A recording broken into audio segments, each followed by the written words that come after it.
تاکہ لوگوں کو عبرت ہو کہ اس کی زندت ہے، یعنی اس کی قبر کا نشان بھی نہ رہنے پائے. یہ اعلیٰ حضرت کے والد جو ان کے استاد بھی ہیں.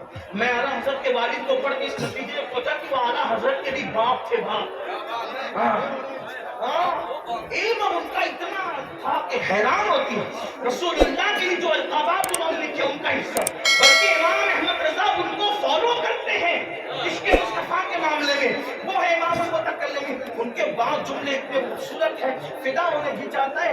حضور مفتی صاحب قبلہ وہ لکھتے ہیں، کیا بات لکھتے ہیں، میری سنی قوم کو نشکل دیتے ہوئے لکھتے ہیں. فرماتے ہیں آج کل لوگ کہتے ہیں مولانا اللہ قریب ہے یار، اللہ قریب ہے، اللہ قریب ہے، معاف کرے گا، معاف کرے گا. یہ مولوی لوگ کیا اتنا ڈراتے ہیں اللہ معاف کرنے والا ہے.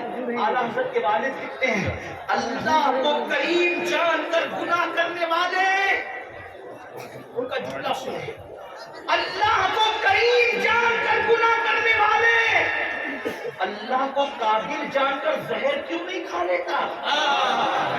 جب وہ قریب ہے تیرے گناہ پہ تجھے بخش سکتا ہے تو وہ قادر بھی تو ہے، زہر کھانے پہ تجھے زندگی بھی دے سکتا ہے. لیکن تم نے اللہ کو قادر جان کر کبھی زہر نہیں کھایا اور اللہ کو کریم جان کر گناہ کر کے اس کی شان کریمی کا مذاق اڑاتا ہے. نہیں تو میرے آقا علیہ السلام کے پیارے رسولوں، اب میں جلدی بات سمیٹ رہا تھا لیکن بیچ میں بات آ گئی. کیا میرے آقا علیہ السلام فرماتے ہیں، آقا کا فرمان سنو. آقا ارشاد فرماتے ہیں بے نمازی قیامت کے دن جب اٹھے گا اللہ کی بارگاہ میں تو کالے سور اور کالے خنزیر کی شکل میں اٹھے گا. چہرے پہ کرسی نکل آئے تو بے چین ہوتے ہو، کسی محفل میں نہیں جاتے. اللہ اکبر، اللہ کے یہاں کالے سور کا منہ لے کر کیسے اٹھو گے؟ اپنے آپ پہ رحم کرو مسلمانوں. اب میں امام علی مرتضیٰ کا قول نقل کر رہا تھا. علی پاک کہتے ہیں میں نے قصداً کبھی اپنا سطر نہیں دیکھا، جان بوجھ کے اپنا سطر نہیں دیکھا. کسی نے پوچھا مولا کیوں؟ وہ تو ضرورت بھی ہے، مجبوری بھی ہے. اور میں اس لیے نہیں دیکھا کہ مجھے ڈر لگتا تھا جن آنکھوں سے میں رسول اللہ کا چہرہ دیکھتا ہوں، جن آنکھوں سے حضور کا چہرہ دیکھتا ہوں، ان آنکھوں سے میں اپنا سطر کیسے دیکھوں؟ حالانکہ اس پر کوئی حکم شرع نہیں ہے، لیکن جن کے رتبے ہیں سوا ان کو سوا مشکل ہے. اب آپ مجھے بتائیں نا میرے آقا علیہ السلام کے پیارے دیوانوں، ایسا خوبصورت، ایسا حسن والا، ایسا جمال والا رسول چھوڑ کر کے آپ بتائیں کہاں بھٹک رہے ہو؟ آپ کہتے ہیں ترقی نہیں ہوتی. آؤ سچے دل سے عشق کرو. اب آخری بات عرض کر رہا ہوں، اب ذرا کتاب التوابین سے ایک آخری بات عرض کر رہا ہوں. تھوڑی سی بڑی روایت ہے، اپنے الفاظ کے جامع میں علامہ ارشد القادر رئیس القلم کے الفاظ کا حوالہ لے کر تھوڑا کچھ اپنے تصرف کے ساتھ ایک واقعہ پیش کرنا چاہتا ہوں جو کتاب التوابین میں لکھا ہے. اسی پر میری گفتگو مکمل ہو جائے گی. اب توجہ کرنا، ہم کہتے ہیں عاشق ہے، ہم کہتے ہیں عاشق ہے، عاشق رسول. سنی اپنے آپ کو جتنا عاشق رسول ہونے کا ڈھنڈورا پیٹتا ہے اتنا کوئی قوم نہیں کہتی، اور ہمیں حق بھی ہے الحمدللہ ہم عاشق رسول ہیں بھی. مجھے کسی کے عشق رسول پہ کوئی شک نہیں، کوئی ڈاؤٹ نہیں. البتہ میں اتنا اپنے لیے کہتا ہوں، اگر کوئی مجھ سے پوچھے تو عاشق ہے تو نعت نہیں کہہ سکتا، اس لیے کہ اگر نہیں کہوں گا تو کفر کا خوف ہے، اور اگر ہاں کہوں تو ڈر لگتا ہے کہیں جھوٹ نہ ہو جائے. یہ بات ہے اپنی، بس اس سے زیادہ نہیں کہتے. لیکن مسلمانوں آپ بتاؤ، ہم اپنے آپ کو عاشق کہتے ہیں، لیکن آئیے ذرا ایک عاشق کی فکر سن لیں، بات اس پہ مکمل ہو. ایک بندہ توجہ کرے، اور اب کوئی نعرہ نہیں لگے گا، صرف سنجیدگی کے ساتھ آپ کو سننا ہے. اس منبر والوں کی بھی توجہ. کتاب التوابین کے اندر راوی لکھتے ہیں کہ حضور علیہ السلام کی بارگاہ میں ایک جوان آیا. اس جوان کا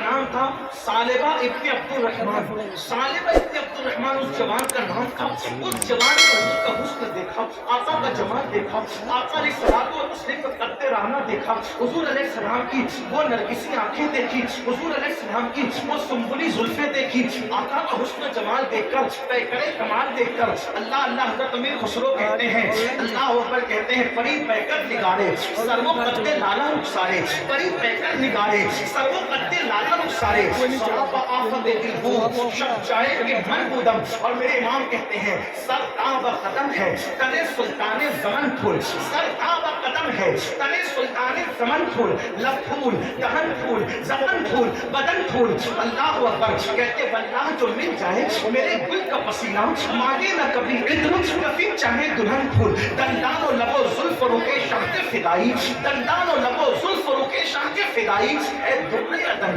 لالے چمن مشک پتن پھول، اور دل اپنا بھی شیدائی ہے اس ناخن پاکا، دل اپنا بھی شیدائی ہے اس ناخن اتنا بھی رہے نو پہ نہ ایک چرخے پہن پھول. اور پھر کہتے ہیں کیا بات رضا, کیا بات رضا, کیا بات رضا. اس چمنستان کرم کی زہرا ہے کلی جس میں حسین اور حسن پر. یہ کیا بات کب کہتے شورا بیٹھے ہوئے ہیں, واللہ بیٹھے ہوئے ہیں, کیا بات کب کہی جاتی ہے پتہ ہے؟ جب بات ختم ہو جاتی ہے تو کہتے ہیں کیا بات ہے یار اس کی تقریر کی, کیا بات ہے یار اس کی تحریر کی, کیا بات ہے یار تاج محل کی, کیا بات ہے یار مدرسے کی. یعنی جب آدمی کسی کو بیان کرنے سے قاصر ہو جائے, الفاظ ختم ہو جائے, تو آخری میں کہتے ہیں کیا بات. تو امام احمد رضا جس نے پانی پہ قلم اٹھایا تو پانی کو پانی پانی کر کے رکھ دیا, جس نے زمین پہ قلم اٹھایا تو زمین کو مٹی میں ملا کے رکھ دیا. وہ وقت کا مجدد جب شان مصطفیٰ بیان کرتا ہے تو الفاظ ختم ہو جاتے ہیں اور کہتے ہیں کیا بات رضا.